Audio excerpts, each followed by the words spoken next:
오늘 가설과 통계량 이제 이게 되게 중요한 내용인데 근데 상당히 좀 어려워요.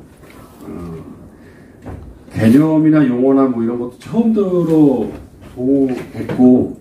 그리고 이제 이게 일반적으로 살면서 생각하는 문제가 아니기 때문에 상당히 좀 처음 한번 이제 이 내용을 접하고서 100% 이해하는 사람은 이제 많지는 않습니다. 근데 이 얘기는 이제 조금 나중에 조금 있다가 이제 하고 실제 교차 분석이라는 하는 거를 한번 해보고 그다음에 이 얘기를 이제 해보는 게 좋을 것 같은데 일단 이제 가설과 통계량에서 얘기하는 거는 이제 여기 제목에 나왔듯이 우리가 이제 저걸 이해하려고 하는 거예요. 이제 뭐 귀무가설, 대립가설 이런 얘기를 이제 통계에서는 하잖아요. 특히 이제 논문 쓰면 특히 그래요.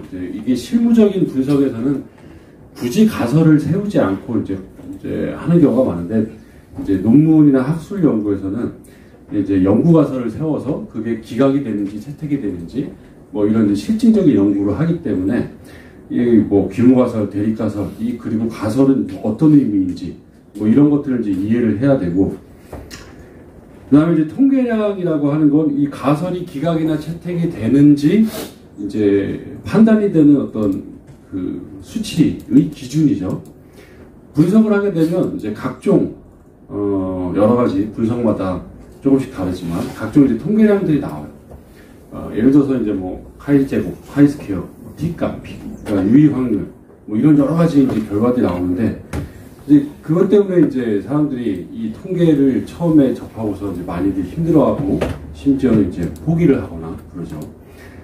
근데 뭐 어렵죠 실질적으로 막 이거를 이렇게 각각의 식이 있겠죠. 이렇게 뭐 예를 들어서 카이스퀘어는 뭐 시그마 기대빈도분의 관측빈도 마이너스 기대빈도의 제곱.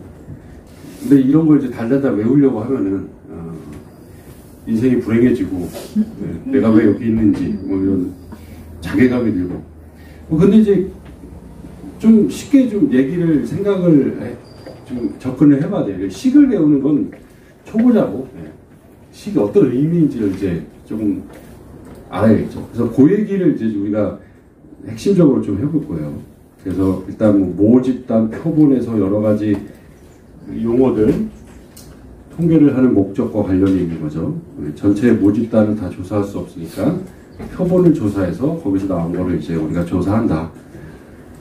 근데 우리는 귀무가설, 대립가설 이게 어떤 의미인지 뭐 이런 것들을 조금 더 생각을 해보고 그다음에 가설의 이제 세 가지 차이에 대한 가설, 상관에 대한 가설, 영향에 대한 가설 이 세 가지밖에 없어요. 실증가설에서 실증적인 연구에서는 차이, 상관, 영향. 그 상관도 이제 가설로 세우는 경우는 거의 없기 때문에 결국은 집단 간의 차이가 있는지에 대한 가설과 그다음에 어떤 변인이 다른 변인에 영향을 주는지에 대한 가설 이 크게 두 개로 이제 구성이 될 수 있습니다. 그래서 가설 검정, 기각, 기각 채택에 관련돼서 나오는 기준을 연구자가 이제 뭐 유의 수준이라고 하는 것들을 이제 설정을 해서 기각 채택을 한다. 그런 이제 얘기들입니다. 그리고 이 표를 이제 우리가 앞에 했던 거는 이제 자료와 분석 방법과의 관계에서 봤고 범주면 교차 분석, 범주 연속이면 t-테스트, 범주 연속이면 오픈산 분석. 근데 이때 이제 어떻게 가설이 설정이 되는지, 가설의 표현, 그리고 이런 분석을 할 때 나오는 검정 통계량은 무엇인지 이걸 이제 하나씩 우리가 수업을 하면서 배워나가고 익혀야겠죠. 검정 통계량이라고 하는 게 이제 어떤 의미인지, 식은 있으나 어떻게 이제 해석을 해야 되는지 그런 이제 얘기들을 조금 이따가 해보도록 하겠습니다. 자, 근데 이거는 이제 좀 말로만 이제 하게 되면은 상당히 좀 추상적이기 때문에 실제 이제 분석 하나를 먼저 해보고 그 다음에 어떤 결과들이 나온지를 좀 살펴보도록 하겠습니다. 첫 번째가 이제 가장 좀 그나마 쉬운 교차 분석이라고 하는 겁니다. 우리가 이제 첫째 시간에 그 표를 거의 외우라고 했죠. 독립변수와 종속변수가 범주형이냐 연속형이냐의 결합에 따라 네 가지가 구성이 되죠.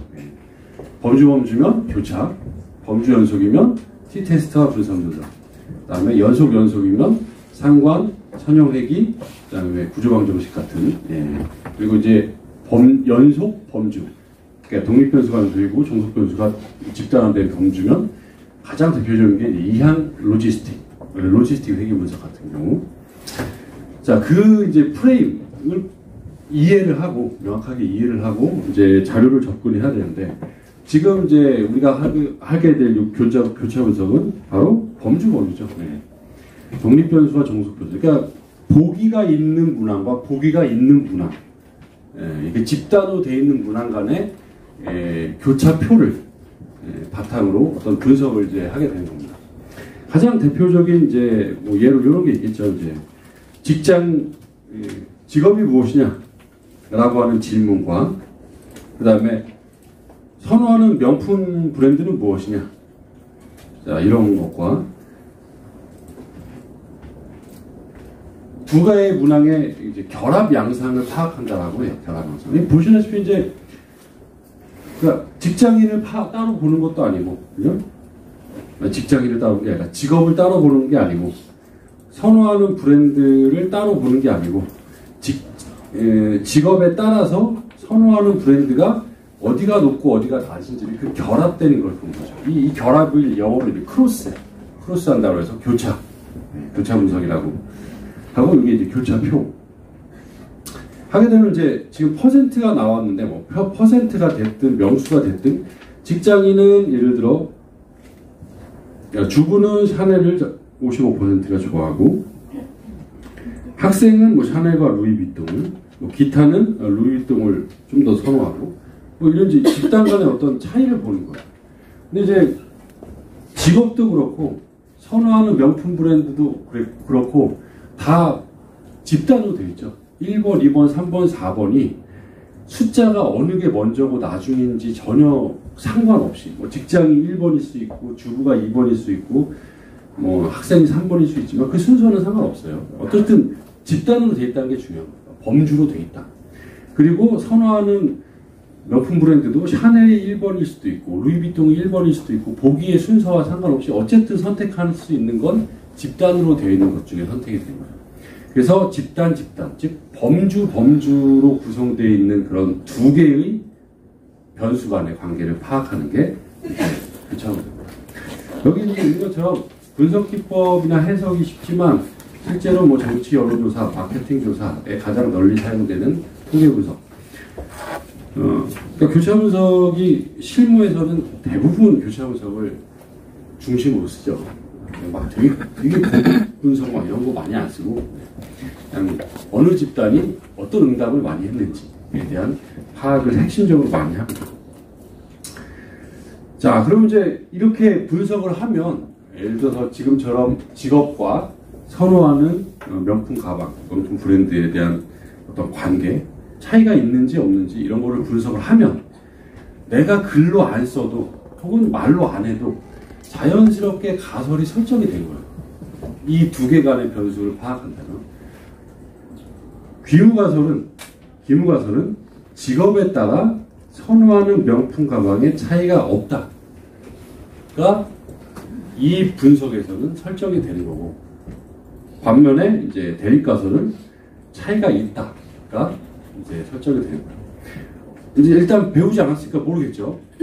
이제 하나만 그냥 기억하세요. 귀무는 이제 무로 돌아간다요. 예, 그죠? 무로 돌아간다. 영어로 하면은 이제 널 하이포테시스가 annual, 널 값이라고 하죠. 널. 0, 없다 이런 뜻이에요. 그러니까 귀무가설은 그냥 뭔가 없는 가설이에요. 없는 가설.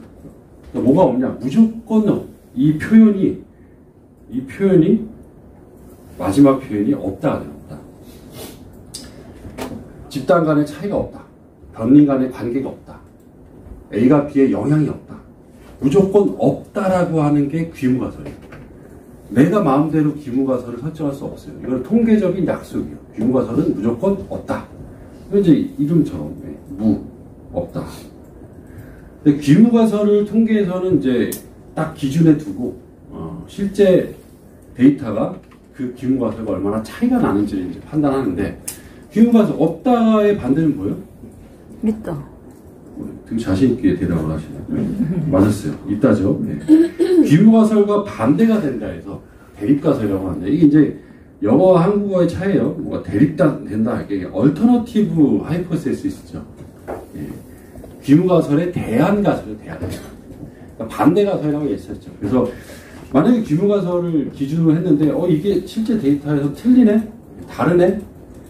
그럼 이제 반대 걸 선택해야 되죠. 있다. 차이가 있다는 선택하는 거죠. 그래서 이제 여러분들이 그 분석을 할 때 가설을 막 염두하지 않아도 자연스럽게 클릭해서 분석을 돌리면 그거는 가설 검증이 되는 거예요. 자연스럽게. 집단 간의 차이에 대한 가설 검증일 수도 있고, 변이 간의 영향에 대한 가설일 수도 있고. 그러니까 기무가설은 무조건 없다. 대립가설은 무조건 있다. 이렇게 표현이 돼요. 자, 그러면 이제 한번 잠깐 반짝 퀴즈를 내면, 그러니까 논문에서는 어떤 가설을 세울까요? 연구자가 이제 제3장 연구 설계 뭐 이렇게 하죠. 그래서 1 연구 모형, 2 그 연구 가설 뭐 이렇게 세우잖아요, 그죠? 그 연구 가설은 기무가설처럼 뭐뭐가 차이가 없다라고 할까요? 아니면 뭐뭐가 있다라고 할까요? 있다. 그렇죠. 연구가설은 있다. 연구가설, 그러니까 연구자의 관점에서 이러한 가설을 세우는 거예요. 네. 그거는 무조건 있다라고 해요. 그러니까 대립가설을 연구가설로 세운다고 했습니다. 대립가설이 꼭 연구가설이라고 생각하면 되겠죠. 그러니까 A가 B, A 집단에 따라 B의 차이가 있을 것이다. 혹은 A가 B에 영향을 미칠 것이다. 와 같은 대립가설을 세우고, 그게 기각이 되는지 채택이 되는지 이거를 이제 검증하는 게 이제 가설 검증이 되는 거죠. 자, 그런데 이거 차이가 있는 것 같아요? 있다. 이 직업에 따라서 지금 응답하는 요 비율이나 이런 정도가 차이가 있는 것 같아요? 없는 것 같아요? 있는 것 같아요. 있는 것 같아요? 왜 있는 것 같아요? 아는 수치가 다르니까 다. 그렇죠. 네. 뭐가 좀 다른 것 같아요. 그죠? 근데 어떤 사람은 있다라고 할 수 있지만, 어떤 사람은 요 정도면 별로 차이가 없는 거네 라고도 할 수 있잖아요. 그죠? 여기 보시면 이제 뭐 주부가 샤넬을 많이 선호하지만 대부분 샤넬의 높은 응답이 나왔고, 루이비통은 거의 두 번째 선호도가 나오고, 이 경향이 뭐 크게 차이가 안 나네, 어쪽에 한쪽에 쏠려있지가 않네 라고 할 수도 있죠. 되게 주관적이죠.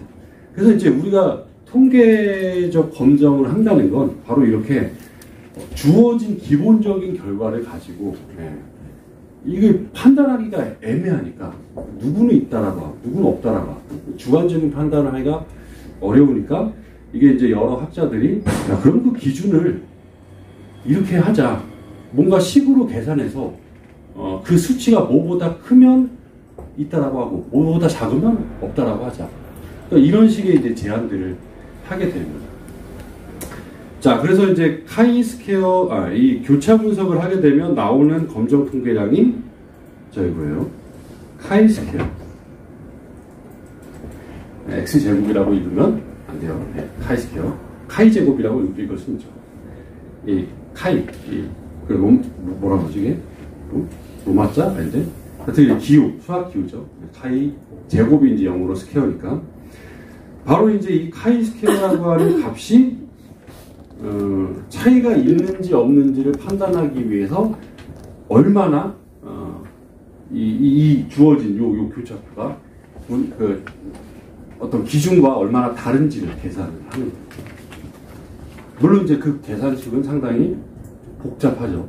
원리는 약간 복잡해요. 그럼에도 불구하고 이런 판단을 하는 이유는 최대한 객관적으로 판단하기 위해. 뭐 그렇다고 해서 통계적 검증이 어떤 신이 내린 결과처럼 정답은 아니에요. 상당히 많은 오류들이 있을 수 있습니다. 자, 그래서 검정 통계량과 그리고 이제 유의 확률이라고 하는 자, 요런 이제 검정 통계량과 유의항력이 분석할 때마다 이제 나와요. 일단 이제 요것도 하나 좀 외우기보다 첫 번째는 아까 이제 귀무는 무조건 없다라고 했고, 그 다음에 대립가설은 무조건 있다라고 했고, 일단 이해는 둘째치고 일단 외우세요. 어쩔 수 없어요. 그 두 번째는 검정을 하게 되면 나오는 게 검정 통계량이 있어요. 가설 검정을 해서 분석을 하게 되면 나오는 게 검정 통계량이라고 하는 게 있고, 그 다음에 이 검정 통계량을 확률로 0과 1 사이의 확률로 표준화했다라고 생각하시면 돼요. 이 유의항리라고 하는 두 가지가 있습니다. 검정 통계량은 이제 분석마다 달라요. 교차 분석을 하게 되면 카이스퀘어라고 하는 값이 검정 통계량이 됩니다. 그 다음에 t-테스트를 하게 되면 t값, t-value라고 하는 값이, 그 다음에 분산 분석을 하게 되면 f-value라고 하는 값이, 그 다음에 뭐 상관, 핵이 분석마다 이제 조금씩 다르죠. 자, 근데 이제 여기서 중요한 건 이 검정 통계량이라고 하는 이제 특징이, 그러니까 대립가설로 갈수록, 그러니까 차이가 있을수록, 집단 간의 차이가 있고 변인 간의 관계가 있을수록, 이 주어진 이 데이터가 있을수록 검정 통계량은 커진다.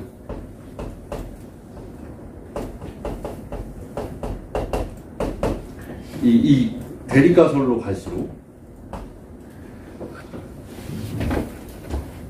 자, 그럼 이제 이 정보를 바탕으로 한번 대충 찍어보세요. 만약에 이 결과가 이렇게 안 나타나고 모든 직업군이 샤넬, 루이비통, 구찌, 기타에 각각 다 25% 있어요. 무슨 의미인지 이해가 되시죠? 직업군에 따라서 샤넬도 25%를 선호하고 루이비통도 25%를 선호하고, 요 안에 있는 모든 숫자가 25, 25, 25, 25예요. 그러니까 다 똑같다고요. 자, 그러면 카이스퀘어 값은 얼마가 될까요?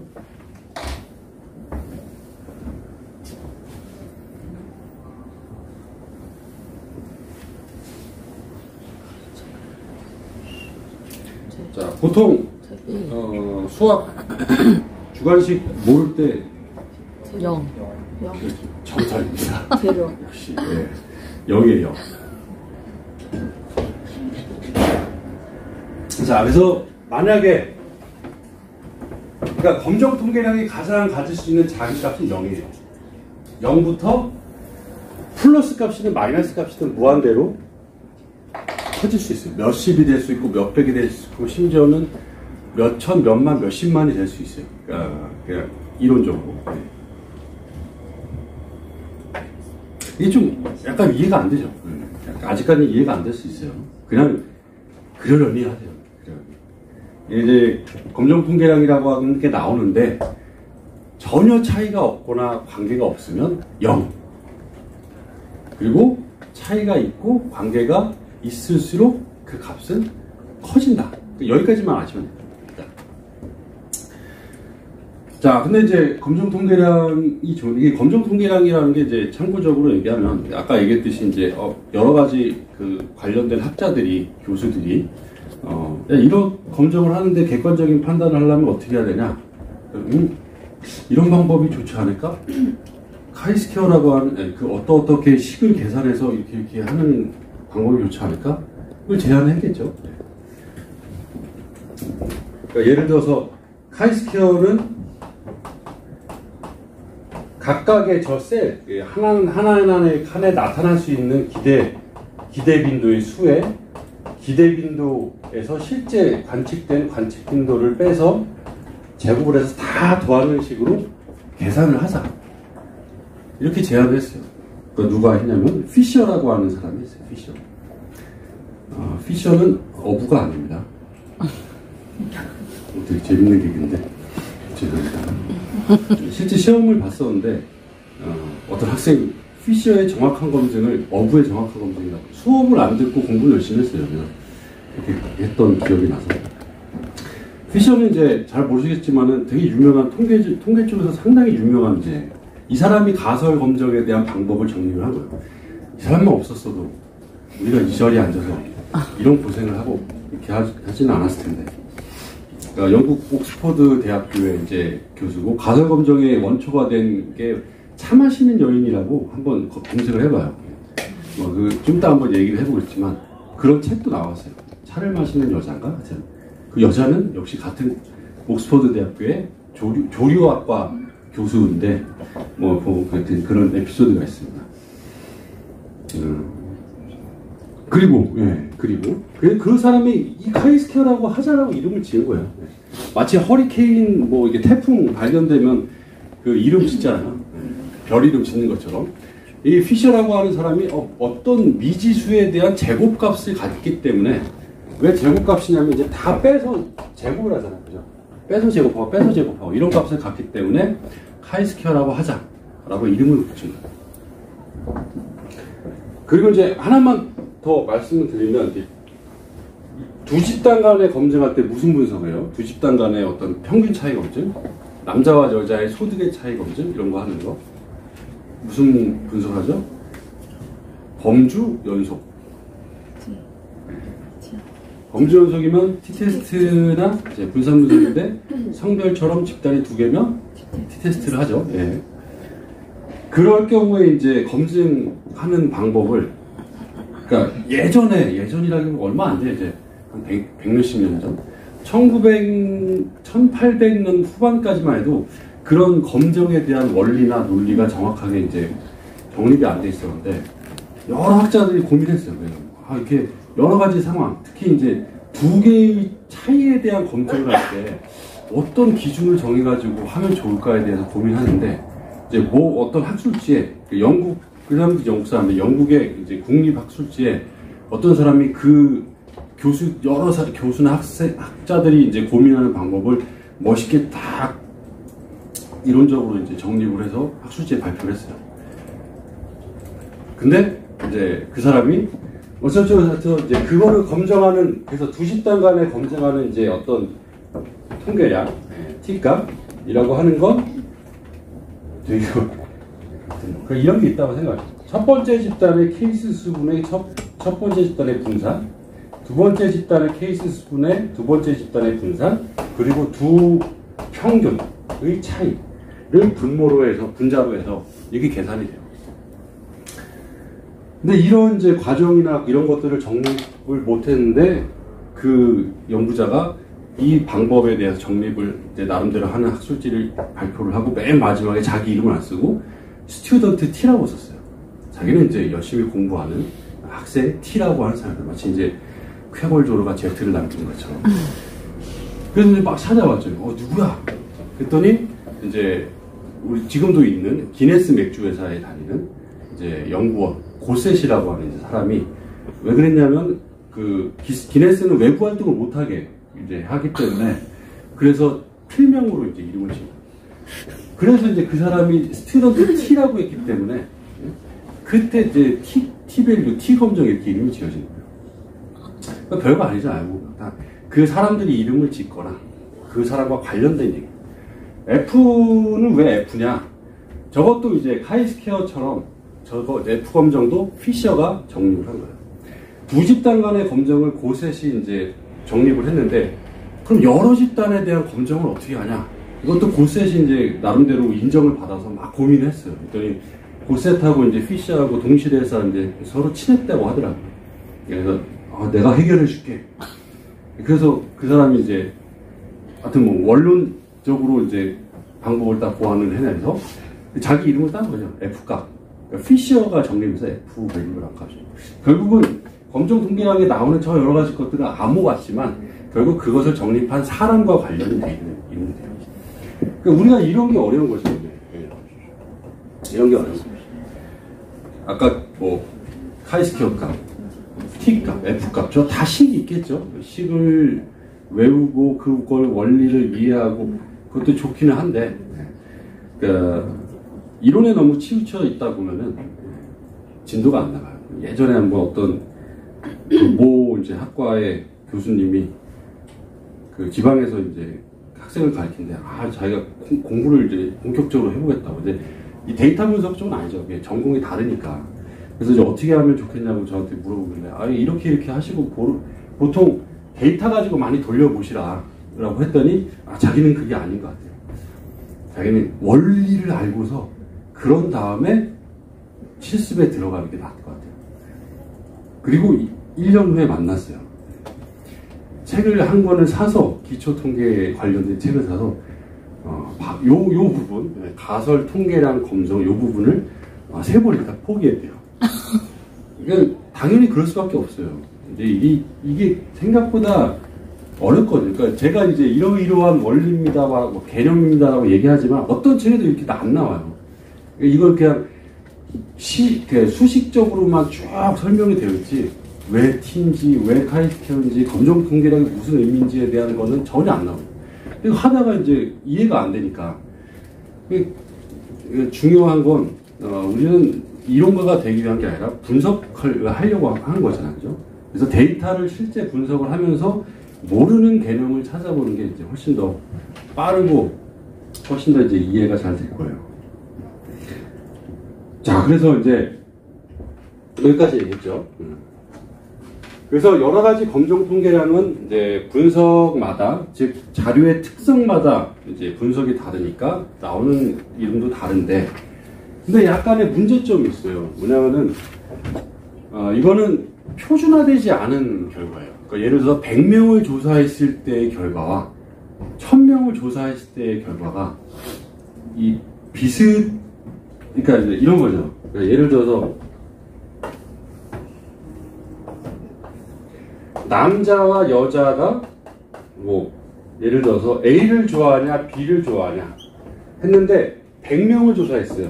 그랬더니 뭐 30명, 70명 남자는, 여자는 40명, 60명 이렇게 났어요. 예를 들어 100명 조사했을 때는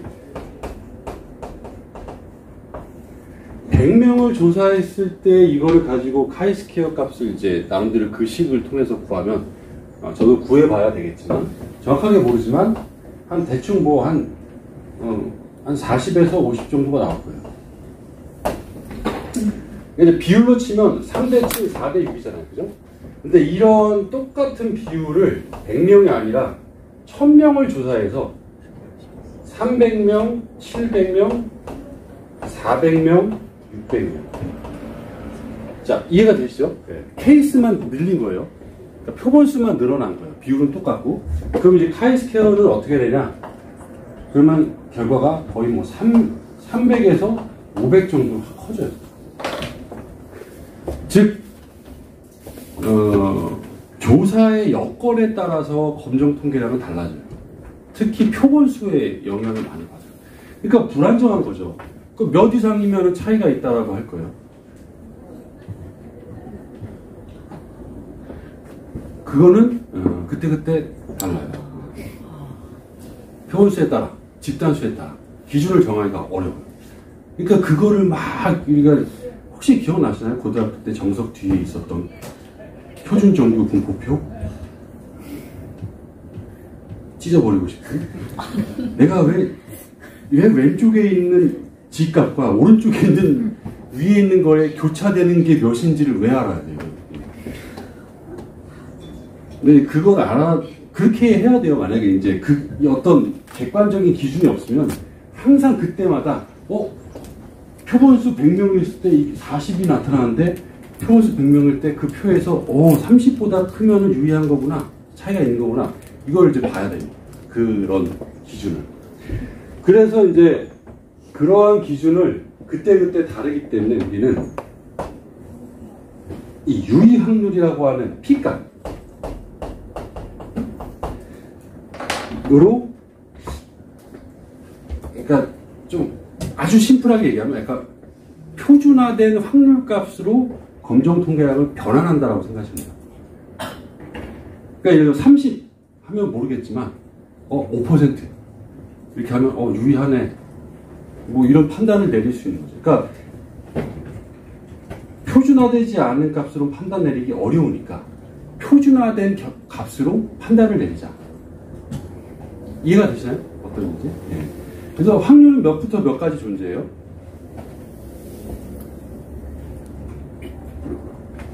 그러니까 확률은 0%에서 100%까지 있잖아요. 그러니까 0부터 1 사이밖에 존재하지 않죠. 가장 작으면 0, 가장 크면 1. 근데 이 관계가 좀 어려워요. 약간. 일단 여기까지. 자, 이 왜 P냐? 왜 P일까요? P값 고르죠. 뭐예요, 뭐, 저게? 예. 저 이제 확률이 영어로요, 확률. 확률이 probability. 그래서 P값이에요. 원래 이제 정확하게 하면 유의 확률이기 때문에 SP라고 했어요, SP. Significant probability죠. 유의한 정도를 의미하는 확률값. 근데 이제 기니까 그냥 확률, probability라고 이제 얘기합니다. 근데 좀 재밌는 건, 재밌진 않지만, 솔직히 재미는 없어요. 차이가 있을수록 검정 통계량이 커진다고 아까 말씀드렸죠. 근데 유의 확률은 어떤 의미냐? 차이가 있을수록 작아져요. 1이 가장 큰 값이고, 1에서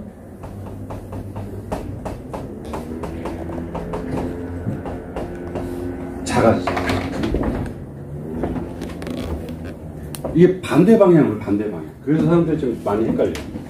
자, 그럼 이제 역시 퀴즈. 교차 분석을 하여튼 검정 통계량이 0인데 그때 P값은 몇일까요?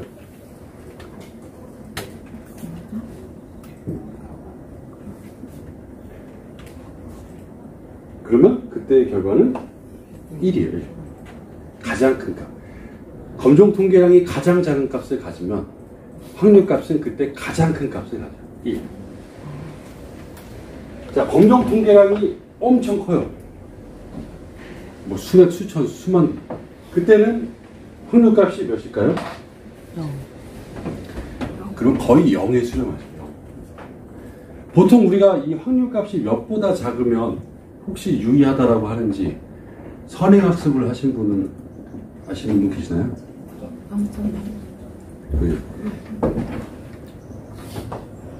0.0. 확률로 치면 5%죠.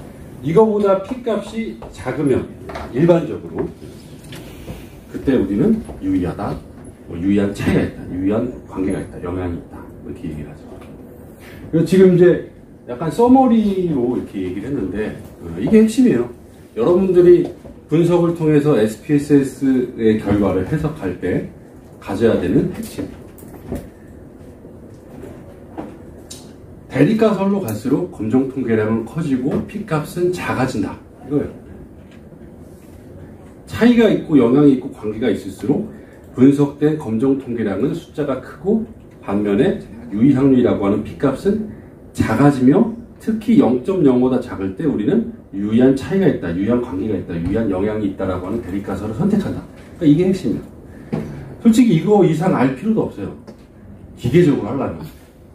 나는 기계다 이렇게 생각하고 분석을 하려면 이것만 알면 돼요.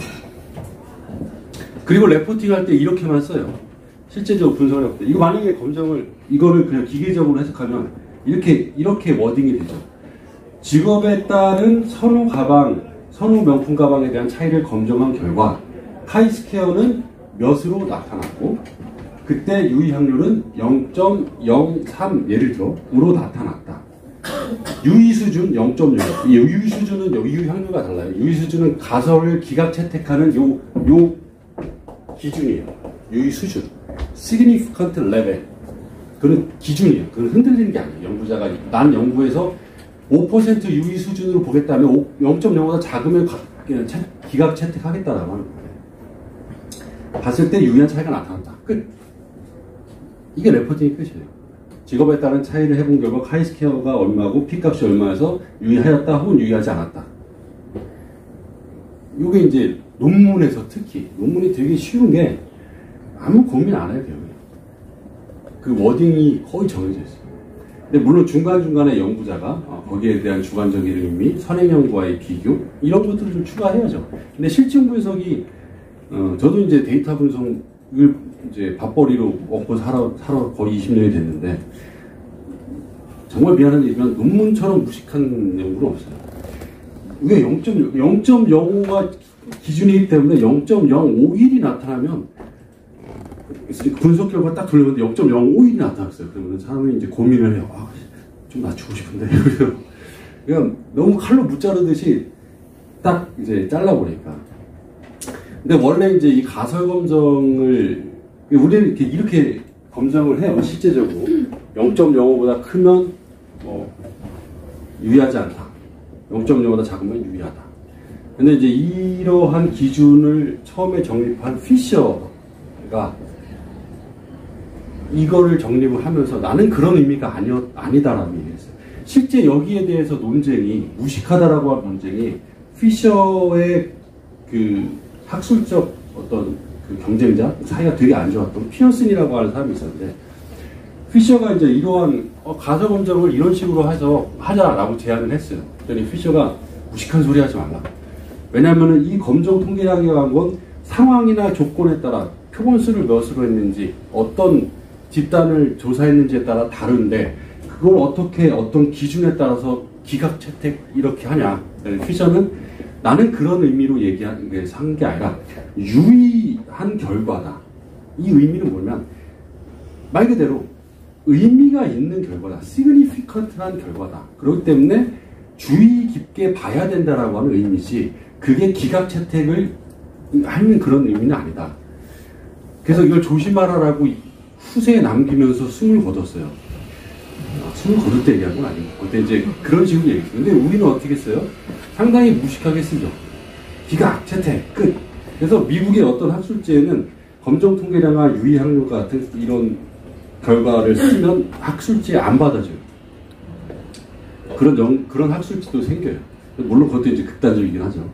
그러니까 여러분들이 이제 아직까지 여기에 대한 개념이나 지식도 명확하지 않은 상태에서 이제 얘기를 하면은 좀 그렇지만 항상 이 실증 분석을 계속 하거나 혹은 뭐 논문으로 한 번을 쓰더라도 마찬가지예요. 분석을 할 때 기계적으로 해석하는 것만큼 위험한 게 없어요. 카이스케어는 다 유의한 차이로 만들고 싶어. 표본수만 늘리면 돼요. 표본수만 1000명에서 1500명 이상이면 어떤 결과는 다 유의하게 나타나요. 근데 10,000명 조사를 가지고 어떤 그 연구소에서 발표된 거 다 유의해요. 그거는 차이가 있어서 유의한 게 아니라 그냥 표본수가 많아가지고 유의한 거예요. 집단 간의 차이를 나타내고 싶어요. 표본수 증가시키면 돼요. 뭐 500명 조사해서 뭐 여기 250명, 250명 비교하는 차이가 없어요. 예를 들어서 그 데이터 그대로 3번 뻥튀기 해보세요. 1500명으로. 그럼 유의하게 나타나요. 아까 이제 공식에서도 본 것처럼 기억이 안 나겠지만 N이라고 하는 표본수가 상당히 중요한 역할을 해요. 가설 검정할 때. 그래서 여러분들이 조금 더 의미를 좀 더 알아서 해석할 때 좀 주의를 하면 좋을 것 같습니다. 뭘 주의하는지 잘 모르겠지만 조심하세요.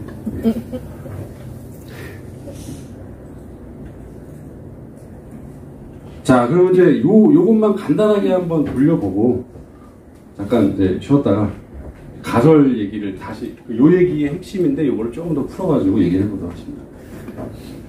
요런 데이터가 있어요. 이게 연습 데이터가 명품 브랜드라고 되어 있어요.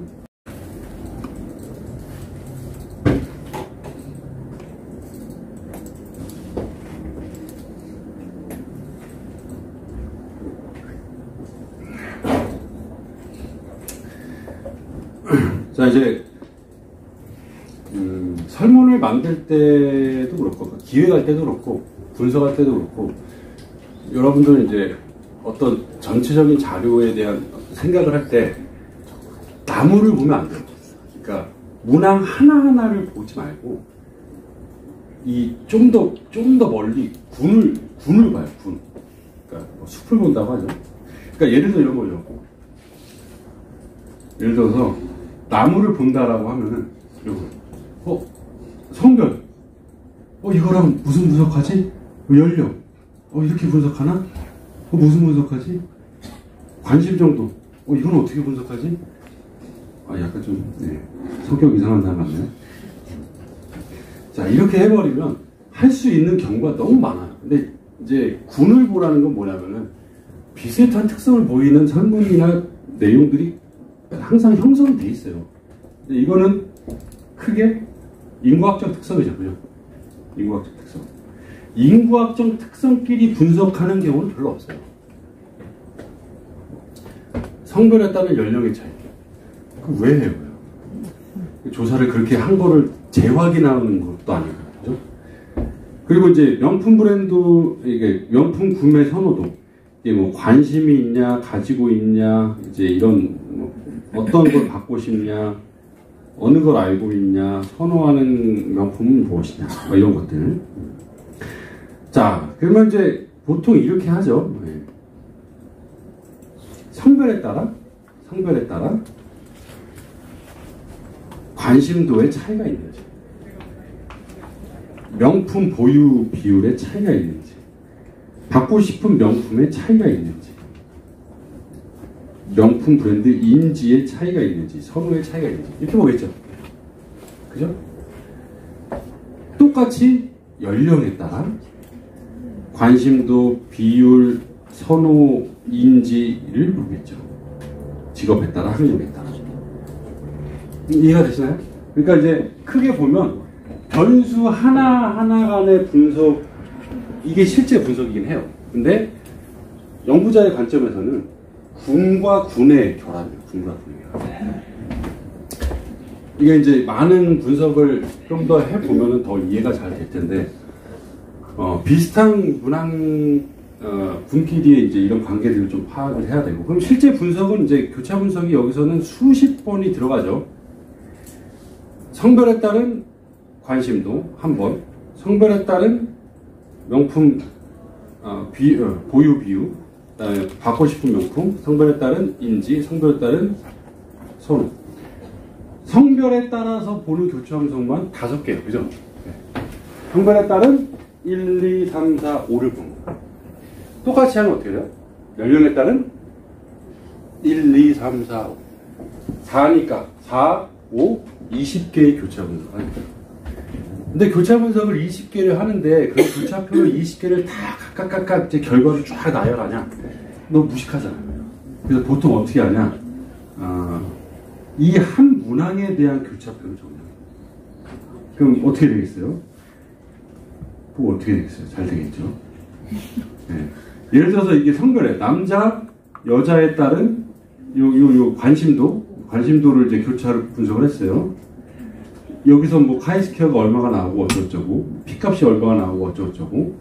그러면 이제 연령에 따라 관심도도 하겠죠. 그럼 연령대가 밑에 이제 이거 표편집 이후의 결과입니다. 표편집 이후의 결과. 자, 그러면 20대, 30대, 40대 성별, 연령, 또 직업에 따른 마지막으로 학력에 따른.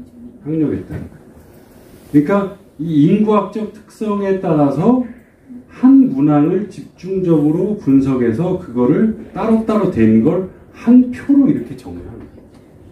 이해가 되시나요? 그러니까 같이 한번 해볼게요. 해보는데, 그래서 이제 핵심이 뭐냐? 분석 시간보다 편집 시간이 더 오래 걸려요. 카피 앤 페이스트, 에디트, 뭐 이런. 자, 그러면 이제 우리가 요거를 한번 해보죠. 그래서 금방 봤던 성별에 따른 하나만 먼저 해보고, 자, 분석 기술 통계에 있어요. 자, 들어가서, 자, 행 열이 있는데 행은 가로고 열은 세로예요. 성별에 따라서 행, 명품 관심도 열.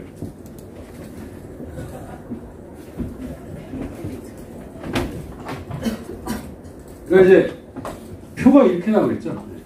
남자, 여자, 명품, 샤넬, 루이비통, 구찌 이렇게.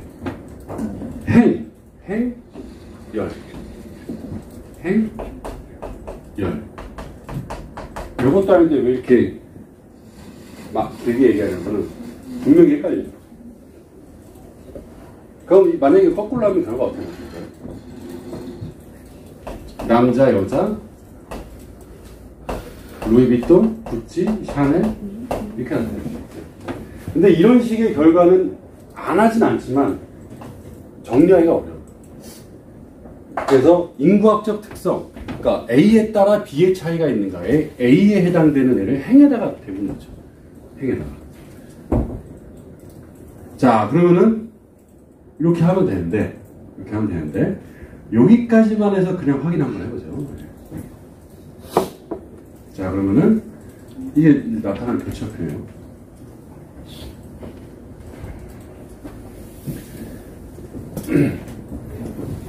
그러니까 이제 요거는 기본적인 정보긴 하지만 남자가 높은지 여자가 높은지 알기가 어려워요. 왜냐면은 비율로 봐야지. 명수만 보면 남자 표본수가 적잖아요. 여자 표본수보다. 그리고 이게 그렇다 매우 그렇다에 남자가 많이 한 건지 여자가 많이 한 건지 이 표본수가 다르기 때문에.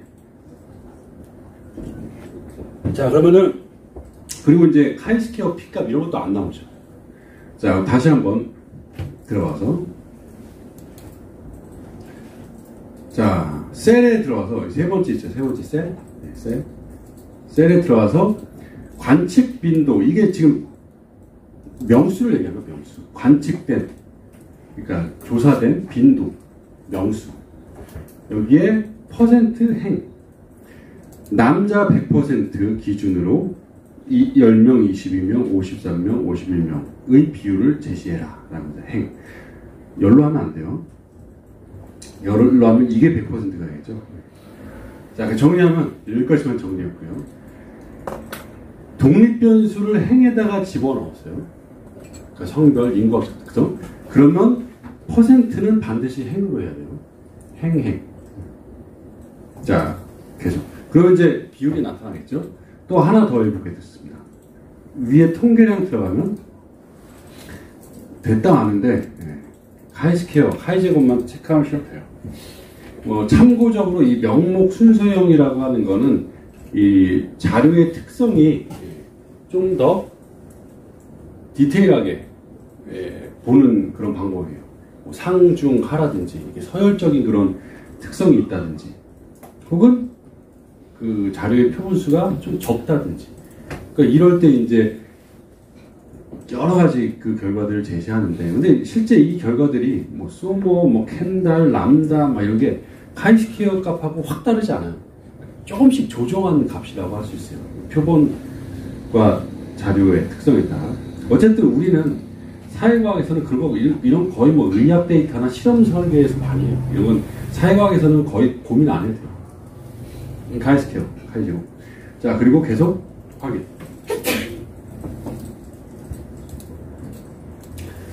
자, 그럼 요게 이제 기본적인 결과예요.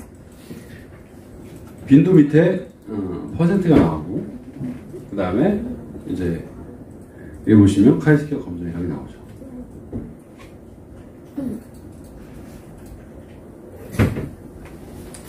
자, 일단 비율 한번, 남자 여자 중에 누가 명품에 대한 관심도가 더 높아요? 뭐 상식적으로 뻔한 결과지만, 그러니까 그렇다나 매우 그렇다, 이 두 개를 합해봤을 때의 비율이 남자는 몇이고 여자는 몇이에요?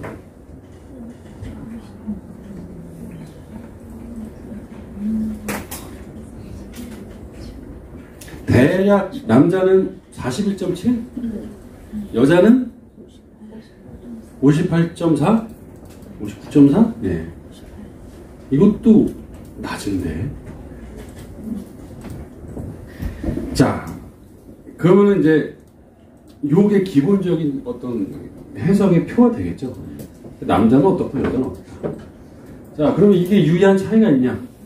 유의한 차이가 있는지는 요거 보고 판단한 게 아니라 그 밑에 카이제곱 검정에 여러 가지 표가 나오지만 피어슨 카이제곱 있죠? 예. 피어슨 카이제곱. 제가 아까 잘못 말씀드렸어요. 카이제곤 피셔가 아니라 피어슨이 적립한 방법이죠. 어쨌든 16.317이라고 하는 결과가 나타났어요. 자, 차이가 아예 없으면 남자 여자 간의 저 비율이 똑같으면 0인데 차이가 있으니까 계산해보니 0이 아니라 좀 커요. 16.317. 근데 이게 유의한가요? 유의하지 않은가요? 남녀 간의 차이가 있는 거예요? 없는 거예요? 16.317로 판단하기가 어렵죠. 할 수가 없죠. 그래서 이제 이 값이 어떤 요 조건에 예, 요 16.317이라고 하는 그 값이 유의하가 크냐 작냐를 좀 표준화시키는 값이 바로 요 값이죠. 근사 유의항. 근사라고 하는 거 이제 따라온 거로 유의항률이에요. 자, 0.003. 유의한 차이가 있는 거예요, 없는 거예요? 그렇죠, 있죠. 그러니까 이제 기계적으로 해석하고 나 통계 어려워. 나는 그냥 논문 쓰고 해석하는 데만 집중할래. 그러면 유의 확률만 보면 돼요. 0.05보다 크면 유의한 차이가 유의하지 않다. 0.05보다 작으면 유의하다. 지금 0.05보다 작죠. 그러니까 유의하다. 그러니까 남녀 간의 명품 관심도에 차이가 있다. 그냥 간단하게 생각하면 간단한 거예요. 이렇게 하면 돼요. 세상 쉽게 살아나는. 근데 뭐 그렇게 산다고 해서 죄는 아니죠. 자, 근데 이제 제가 요거를 가지고 그러니까 실제 이제 이렇게 된 결과를 가지고 논문에 그대로 제시하지는 않죠. 그냥 일단 보세요. 하여튼 노가다가 많이 필요해요. 자, 일단 이제 요 기본적인 정보는 당연히 들어가야 돼요. 자, 요거 이 기본적인 정보는 들어가죠. 자, 그 다음에 요 정보 중에 금방 봤던 카이스케어 16.317 그리고 P값 0.003 얘만 필요하고 얘만. 그러니까 여기다가 카이 제곱은 16.317 P는 0.003 이렇게 써줍니다. 뭐 전체는 일단 생략을 하고, 자, 그 다음에 이제 해석은 아까 말씀드렸듯이 일단 말로만 하면 남녀에 따른 명품 관심도의 차이가 있는지를 파악한 결과 유의 수준 0.05에서 유의한 차이가 파악되었다. 끝. 일단 기계적인 해석은 여기가 끝이에요. 유의했는지 안 했는지. 그런데 여기서 끝나면 이제 사람들한테 불친절하죠. 유의한 차이인데 어떤데? 근데 그 다음에 이제 이런 해석들을 아까 우리가 같이 봤던 거. 남자는 그렇다 매우 그렇다. 그러니까 명품이 관심 있다고 하는 사람이 41.8%로 나타난 반면 여성은 58.4%로 약 십몇 퍼센트가 높게 나타나 여성이 더 유의하게 관심이 높았다. 이렇게 이제 얘기를 하면 되겠죠. 요 표에 대해서는. 그러니까 그런 기계적인 해석 말고 그럼 매우 그렇다 그렇다의 합계를 본 이유는 뭐냐? 그건 알아서 하시는 거예요. 그 이제 마치 통계를 모르고 표를 못 보는 사람한테 이 핵심적인 결과를 서머리에서 쓰듯이 쓰면 돼요. 그런 레포팅. 그러니까 이제 남자는 몇 퍼센트 높고 여자는 몇 퍼센트 관심이 높아서 유의한 차이가 나타났다. 이렇게 이제 써준 게 좋겠죠. 자, 그리고 이제 한마디만 조금 더 하면 이런 얘기를 너무 많이 하루에 짧은 시간에 하면 과부하가 일어날 수밖에 없는데 유의한 차이가 나타났다. 유의하다라고 하는 의미. 좀 이따가 또 얘기를 할 거예요. 이거 기계적으로 써요. 유의하였다, 유의하지 않았다. 근데 이 의미가 뭐냐? 이거는 이제 통계 분석을 하는 근본적인 목적과 관련이 있습니다. 이 통계 분석 왜 해요? 남녀 간의 명품에 관한 신도가 있는지 지금 약 합치면 몇 명이냐? 모르겠다. 괜히 합계를 지어버렸네. 네, 한 400명? 네, 400명 조사해가지고 이렇게 나타났어요. 그럼 이제 이 결과, 남자보다 여자가 높네. 그렇게 확인하면 되잖아요. 근데 왜 구질구질하게, 복잡하게, 카이스키어는 어떻고, 유의확률 어떻고, 이게 유의한지 아닌지 이런 걸 왜 봐요? 그건 바로 400명의 조사 대상자만이 목적이 아니기 때문이죠. 우리가 궁극적으로 이런 분석을 하는 건 400명의 결과가 이렇다 라고 하는 게 아니라 400명이 이러니 전체 수십만 명, 수백만 명은 어떨 것이냐를 대략 가늠하기 위해서, 어려운 말로 추정하기 위해서, 인퍼런스를 하기 위해서 이런 통계적 검증을 하는 거예요. 무슨 말씀인지 이해가 되시나요? 그러니까 만약에 이제 남자 여자 조사해서 결과 이렇게 나타났어, 끝. 그래도 충분하다면 굳이 가이스케어 T값, P값 이런 거 안 봐도 돼요. 예를 들어서 이제 한양대학교 학생들의 재학생 만족도, 지금 몇 명인지 모르지만 예전에는 13,000명이었었는데 좀 더 늘었나? 하여튼 10,000몇천 명한테 다 물어봤어요. 다 응답했어요. 결과가 그렇게 나타났어요. 그러면은 뭐 이런 거 안 해도 돼요. 그랬더니 남자와 여자 간의 차이가 유의하니 유의하지 않니 이런 거 안 해도 돼요. 왜냐? 전체를 다 했기 때문에. 그러니까 일부를 가지고 전체를 가늠할 필요가 없이 그 자체가 전체이기 때문에 검정 과정이 없어도 되는 거죠. 근데 대부분은 이제 13,000명이 다 응답해 주지도 않고, 그러려면은 시간과 돈이 많이 들고, 그렇기 때문에 일부를 조사하죠. 자, 그래서 남자에 비해서 남녀 간의 유의한 차이가 있다는 건 어떤 의미냐? 400명이 이렇게 나타났는데 실제 전체를 다 조사하면, 전체 소비자 수십만 명, 수백만 명을 다 조사하면 그때도 남자보다 여자가 명품 관심도가 분명히 높을 거야 라고 하는 의미예요. 그게 유의하다는 거예요. 정리하면 유의하다는 건 표본의 결과가 전체를 다 조사해도 똑같이 나타날 거다. 똑같이라고 하면 저 수치가 아니에요. 저 수치 41점 몇 퍼센트, 50 몇 퍼센트, 이게 똑같이 나타난다는 게 아니라 남자보다 여자의 관심도가 높다라고 하는 그 경향이, 그거는 뒤바뀌지 않을 것이다. 그게 유의하다는 얘기예요. 유의하지 않다는 건 어떤 의미죠? 표본에선 이렇게 나타나는데 전체 다 조사하면 뒤집힐 수도 있어. 그게 유의하지 않다는 거예요. 예. 좀 이따 또 그 다른 예를 들겠지만, 우리가 여론조사에서, 출구조사? 출구조사 딱 해서 이제 6시 되면은 이제 예측 나오잖아요. 그죠? 그때 이제 당선 확신, 이렇게 나오죠. 그게 바로 유의하다. 그러니까, 출구조사를 해봤을 때 다 조사하는 게 아니잖아요. 그죠? 그 선거권에서 예를 들어서 그 유권자가 5만 명인데 출구조사를 해서 500명을 조사했어요. 500명을 조사했는데 A 후보가 다른 후보들보다 어떤 기준보다 훨씬 더 커요. 그러니까 안 봐도 뻔해요. 그래서 당선 확신이에요. 500명의 결과가 이러니 5만 명도 분명히 A 후보가 높을 것이라는 게, 그 차이가 명확하다라는 게, 그게 바로 당선 확신이에요. 그게 바로 유의하다는 거예요. 박빙 내지는 뭐라고 그러죠? 하여튼 그런 결과는 유의하지 않다는 거죠. 뒤집힐 수도 있다. 조사했더니 차이가, 근소한 차이가 한 6%의 차이가 나타나는데, 이거는 조사를 더 많이 하면 이 결과 뒤집힐 수 있는 그 정도다. 그래서 이제 또 하나, 이제 논문을 쓸 때 여러분들은 이 의미까지 쓰진 않아요. 그러니까 무슨 얘기냐?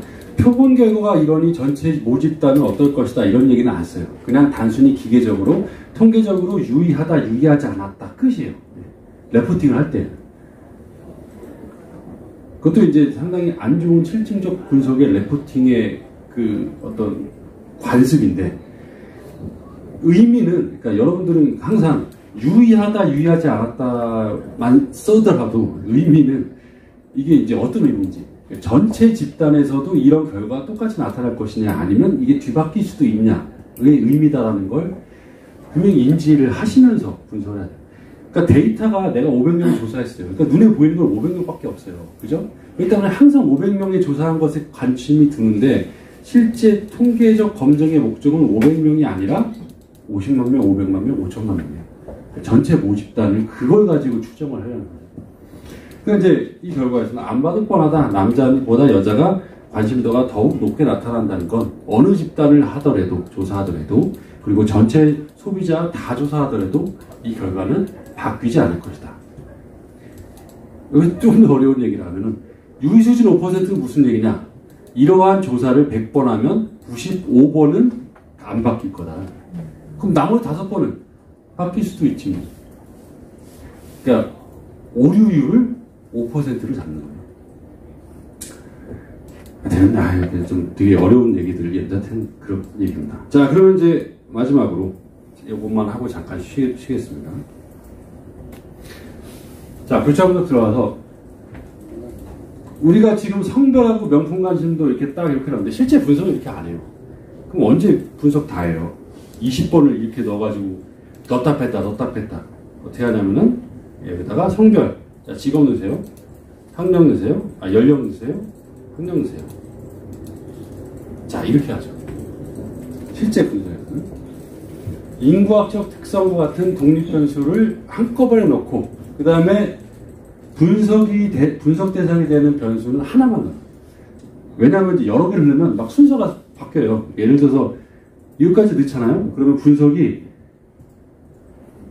연구자가 원하는 대로 성별에 따른 명품 관심도, 직업에 따른 명품 관심도 이렇게 나오면 좋은데, 성별에 따른 명품 관심도, 성별에 따른 보유 여부, 직업에 따른 명품 관심도, 직업에 따른 보유 여부, 이렇게 막 섞여져 나와. 그러니까 나중에 결과물을 정리할 때 더 힘들어요. 그래서 이렇게, 그리고 그대로 확인. 자, 성별 봤죠? 자, 연령, 직업이네요. 직업은 일단은 그냥 이것만 보면 41.791이 나타났고 유의 확률이 0.05보다 작아요. 따라서 직업에 따라서 차이가 있다라고 판단을 할 수 있죠. 자, 근데 이런 식으로 하면은 안 돼요. 첫 번째는 뭐냐면은 학생, 사무직, 자영업, 주부, 전문직, 서비스 이들의 대표성. 자영업 전체 몇 명이에요? 4명이죠. 서비스직 몇 명이에요? 4명이죠. 자, 이렇게 표본수가 상당히 적은 하나의 별도의 집단을 가지고 분석을 하면 항상 논문에서 빠꾸 맞지 있죠. 크게 많이 혼날 거예요. 안 가르쳐줬는데도 혼나요. 기본도 몰라 그러면서. 표본수가 충분히 어느 정도 이상이 되어야 이게 집단 간 분석을 하는데 의미가 있어요. 그러니까 이거를 하기 전에 어떻게 해야 되냐면 알아서 집단을 묶어야죠.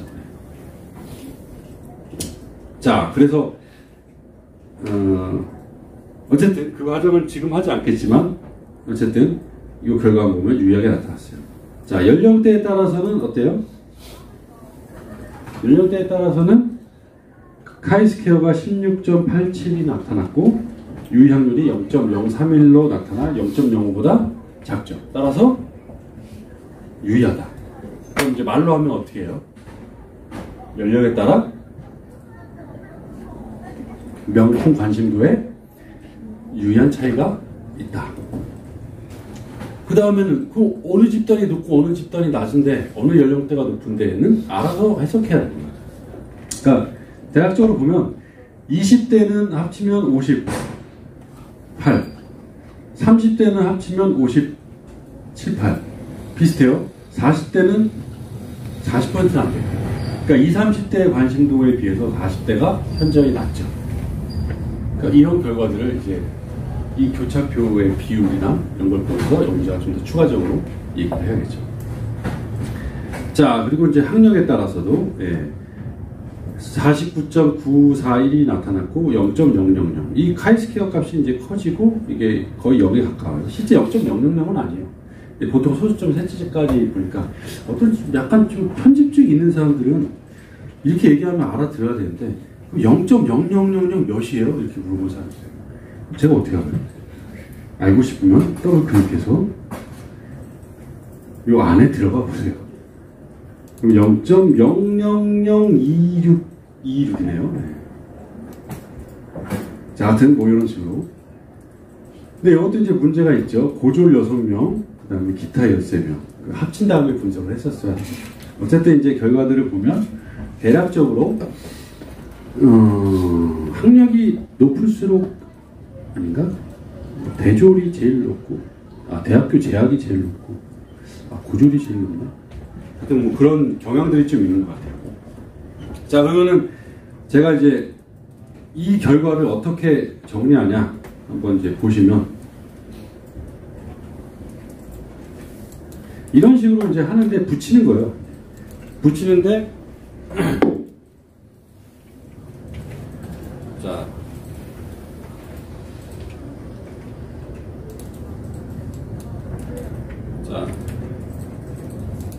성별에 따라 카이제곱 P.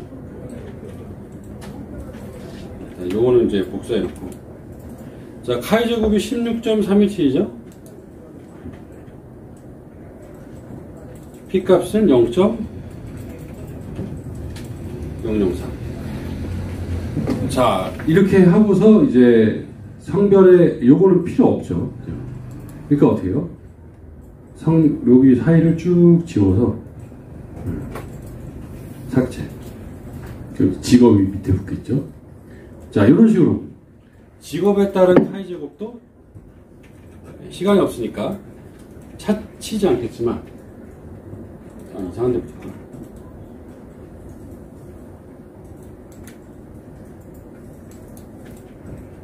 자, 직업에 따른 카이제곱도 요걸 보고 42.791 그 다음에 0.036 이걸 보고 여기다 써주고 다 썼으면 쭉 해서 연령 그 다음에 쭉 해서 학력 뭐 이렇게 하는 거예요. 그냥 좀 그 다음에 이제 거기에 따라서 이 유의학률과 카이스퀘어 유의학 검정 통계량과 뭐 이거를 이제 찾아서 붙여놓으면 되죠. 그래서 요게 한 문항에 대한 분석표가 되는 거죠. 뭐 이해가 되시죠? 실제 이제 좀 더 디테일하게 가면은 보통 이렇게 하면 좀 더 지저분하니까 명수와 표본수를 따로따로 이렇게 줄로 안 하고 어떻게 하냐면 10 한 다음에 괄호 이거 9.8 이렇게 해요. 이렇게 퍼센트하고 명수를 따로따로 해버리면 한눈에 안 들어오거든요. 자, 근데 이렇게 이제 정리하려면 뭐 하여튼 고생하셔야죠. 다 이렇게 살아요. 컴퓨터를 잘하든가 엑셀 잘하면 이거 알아서 쫙 할 수 있어요. 매크로 써가지고. 또 방법이 있네 하나. 컴퓨터 잘하는 친구가 있든가.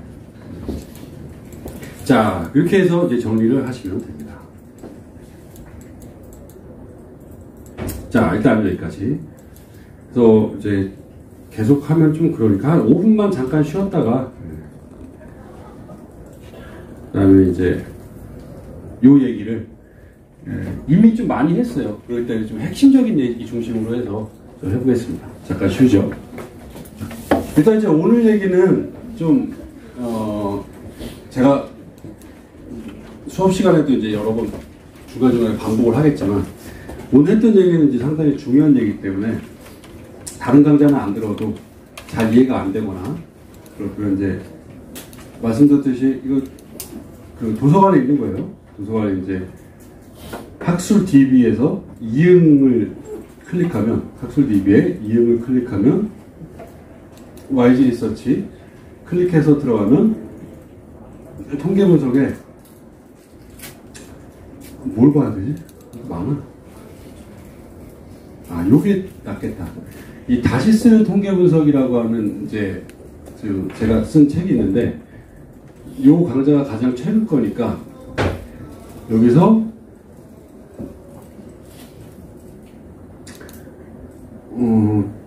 좀 많다.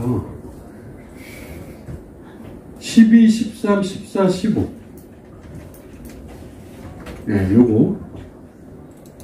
근데 이게 한 2, 30분 정도씩이니까 합쳐도 2시간을 넘기진 않을 거예요.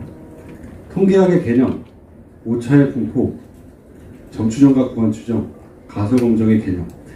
요 네 가지를 좀 이제 보시면 제가 했던 얘기보다 좀 더 이제 상세한 얘기들이 이제 나올 거예요. 그래서 이해를 위해서 요 강좌를 다른 거는 이제 우리가 좀 분석하면서 할 수 있는데, 예, 이것도 한번 들어보시면 도움이 좀 될 거라고 생각이 됩니다.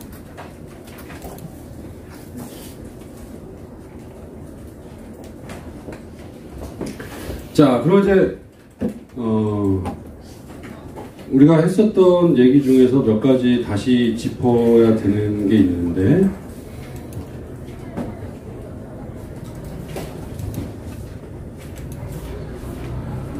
첫 번째는 요 얘기예요. 아까 했던 것처럼 우리가 이제 통계 분석을 통해 가지고 가설 검증하는 이유는 이 전체 모집단을 알려고 하는 게 궁극적인 목적이라는 거죠.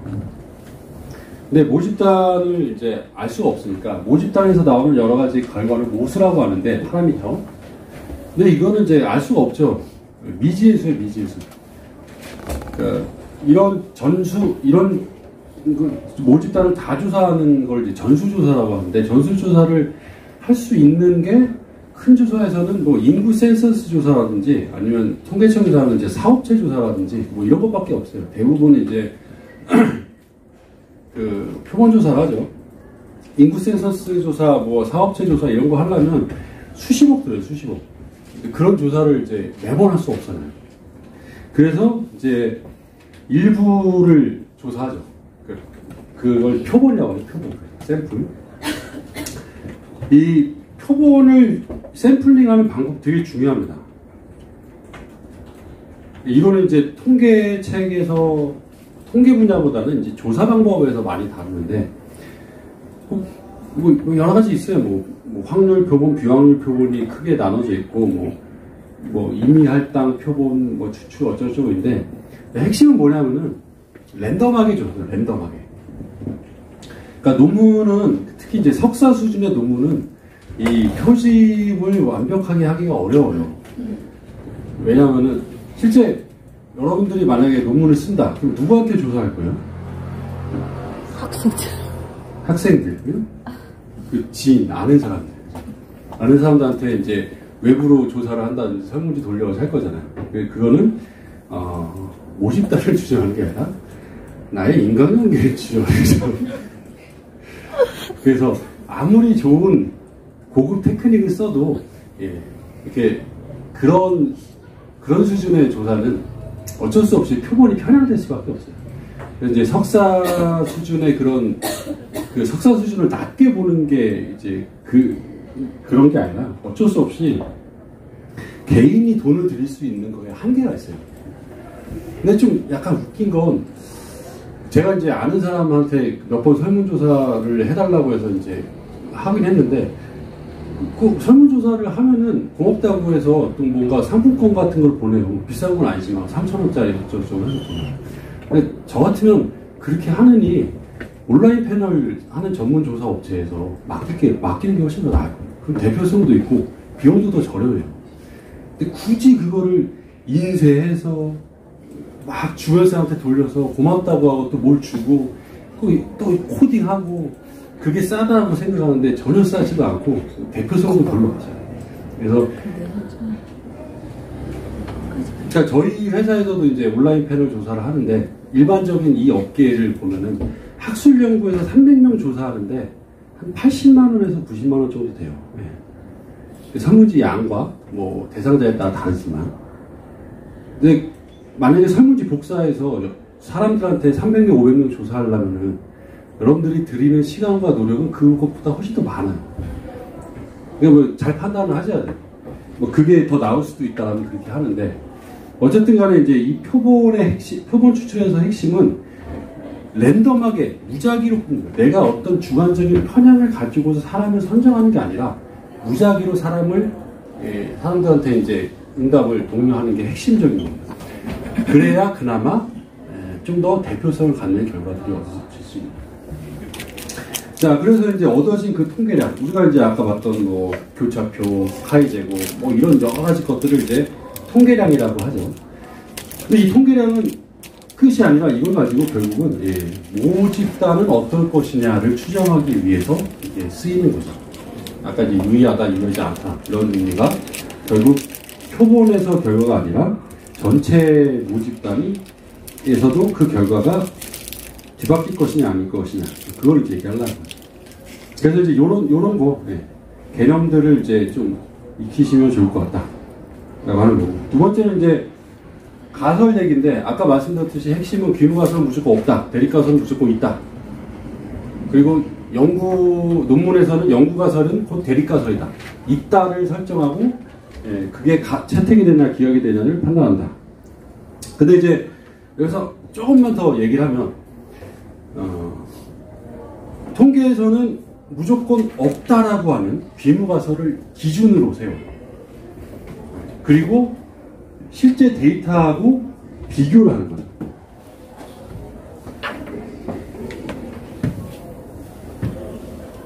그러니까 이거를 이제 그림으로 도식화하면은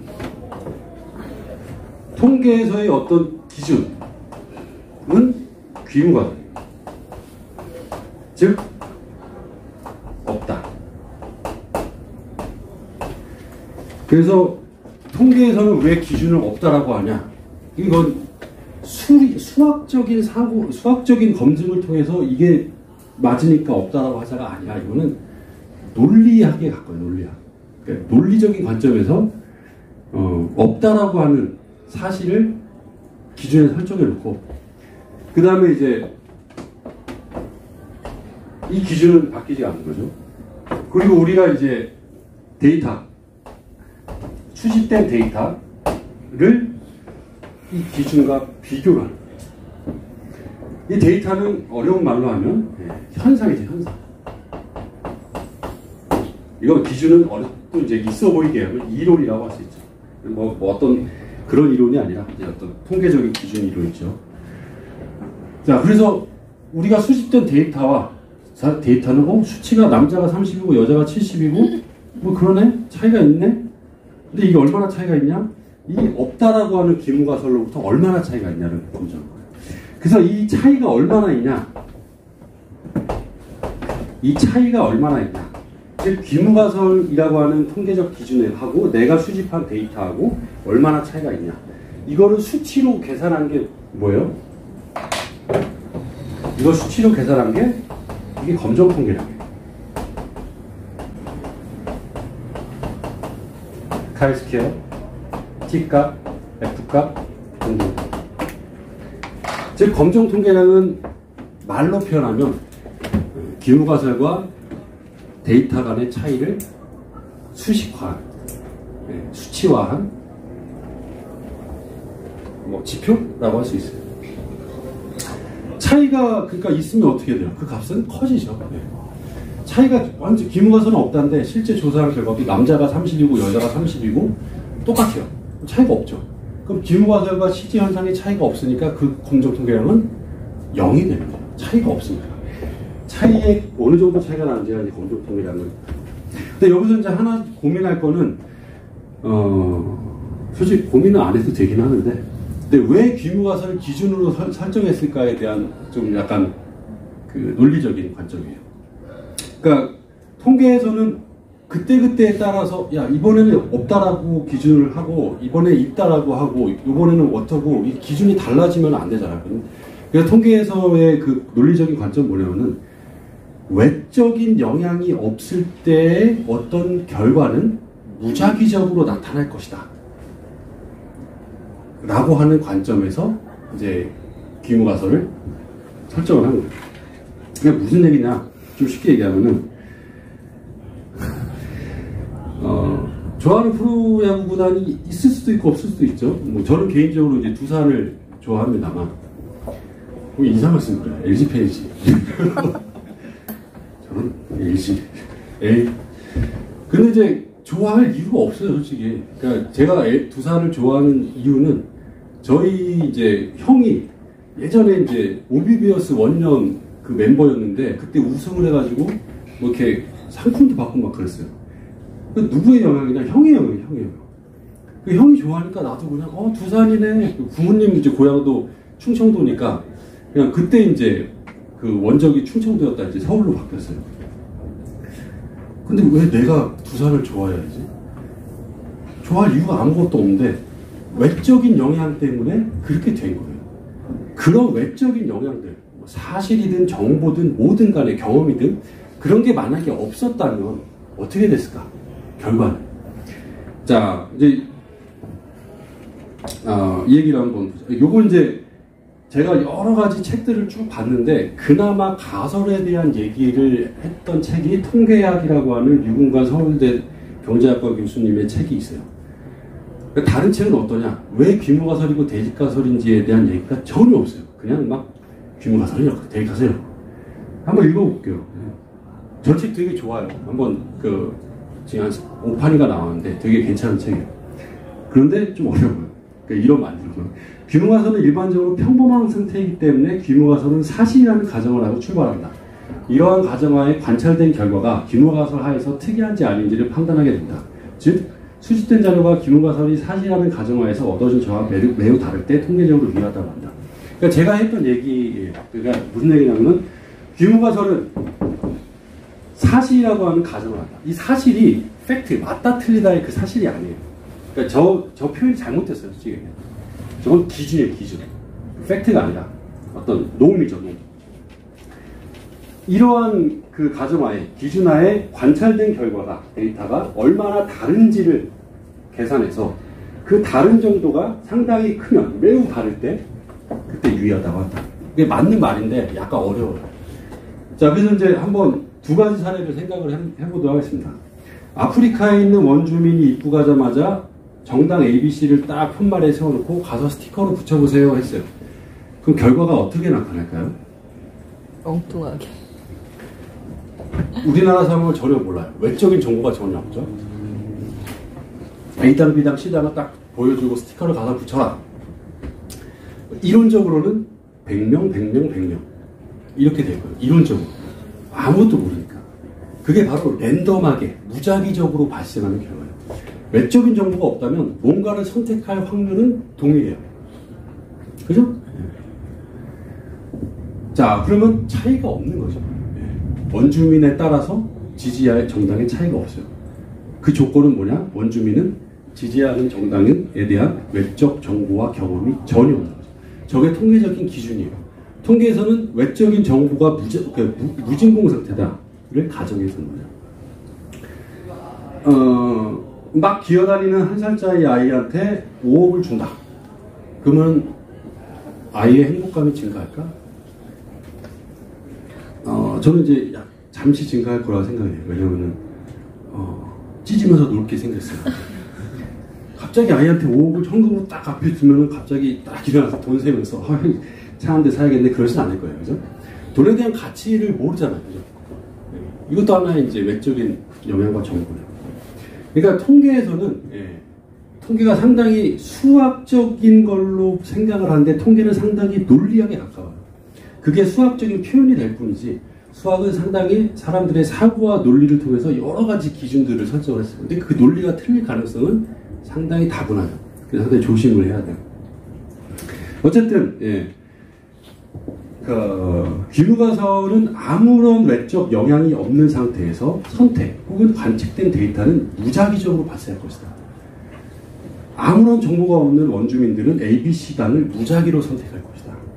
아무런 돈에 대한 정보가 없는 아이는, 한 살짜리 아이는 돈이 1억이든 2억이든 3억이든 4억이든 증가를 하든 감소하든 행복감은 달라지지 않을 것이다. 이게 이제 통계적인 기준이 되는 거죠. 왜 이렇게 세웠냐, 그럼. 그건 이제 저한테 물어보시면 안 돼요. 그거는, 나중에 저 세상에 가셔서 피셔한테 여쭤봤어요. 왜 그랬어? 그래서 그 얘기도 이제 있는데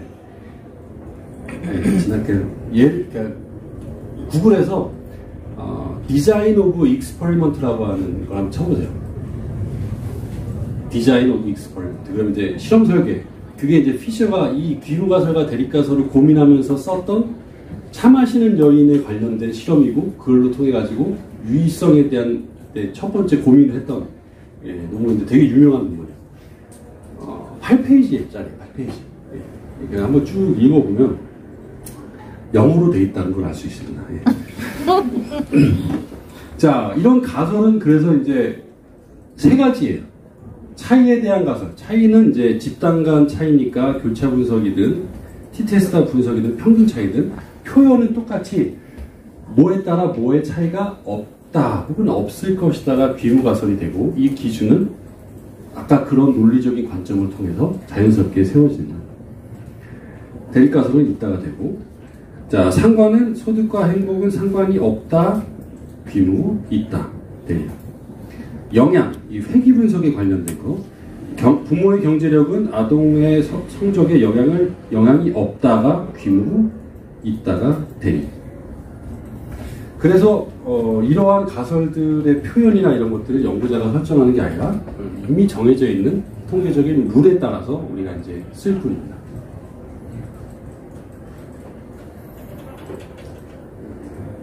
자, 그래서 귀무 가설의 차이가 없다. 이 얘기는 다음 시간에 하겠네요. 좀 기니까.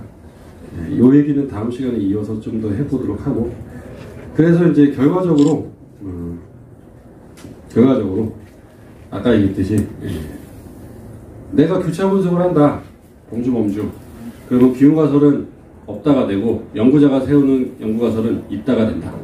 그래서 이 없다라고 하는 귀무가설의 기준에 비해서 실제 데이터가 얼마나 차이가 나는지가 카이 제곱을 통해서 계산된다. 그러나 카이 제곱은 비표준화된 자료이기 때문에 몇십, 몇백, 몇천이 될 수 있기 때문에 이거를 유의확률로 변환해서 그건 작을수록, 특히 0.0보다 작으면 유의한 차이가 있다고 판단합니다. 이러한 논리는 t-테스트든 분산이든 상관이든 회귀든 간에 검정 통계량이 나오는 것들은 다르지만 똑같아요. 그러니까 요거를 이제 이해하는 게 가장 중요합니다. 여기에 대한 검정 통계량 얘기도 다음 시간에 한번 해보고. 그래서 이제 요 얘기죠. 자, 요것만 볼까요? 대선 지지인데 A 후보가 45%, B 후보가 41% 지지했어요. 1000명 조사했더니.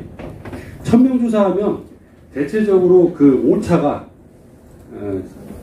3% 정도. 3%는 무슨 얘기냐?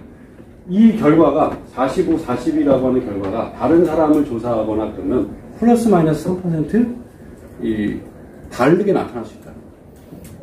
그러니까 이렇게 A 후보에 대한 지지는 45%로 지금 나타났으나 다른 사람들을 조사하거나 혹은 전체를 다 조사하면 이게 3%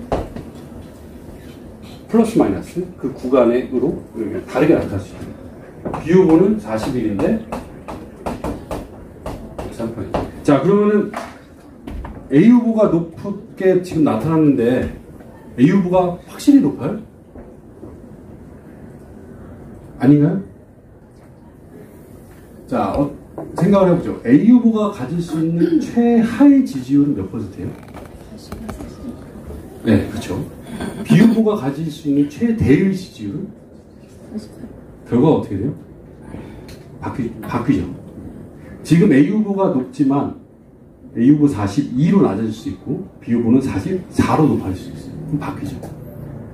자, 저 결과 바로 유의하지 않다라고 합니다.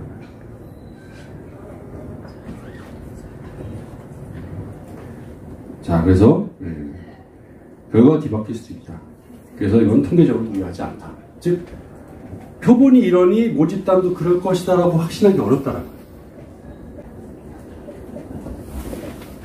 자, 그러면 마지막으로 퀴즈를 한번 내보죠. 자, 그러면 B 후보가 몇 퍼센트를 최대 몇 퍼센트까지 지지율이 나타나야 A 후보가 항상 앞설 수 있나요?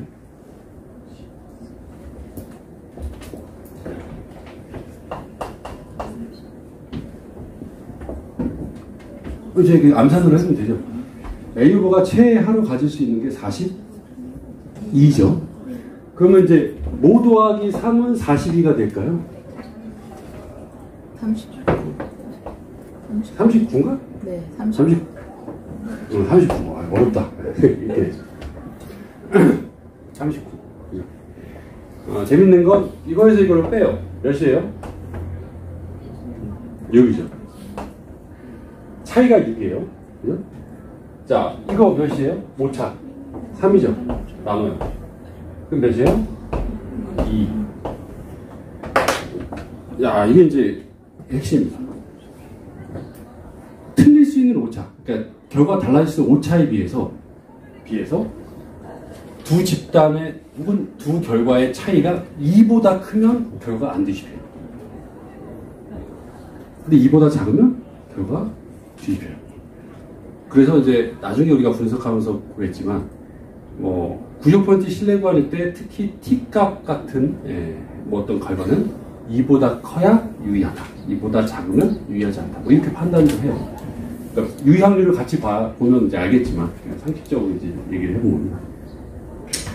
자, 그래서 이제 뭐 이런 얘기를 좀 해봤고 오늘 얘기는 당연히 좀 어려울 수밖에 없고 나중에 좀 틈틈 얘기하겠지만 말씀드린 것처럼 동영상 강의를 좀 참고를 해서 더 많은 내용들을 보면 좋을 것 같습니다. 네, 다음 주에 뵐게요. 수고하셨습니다. 예, 됐어요.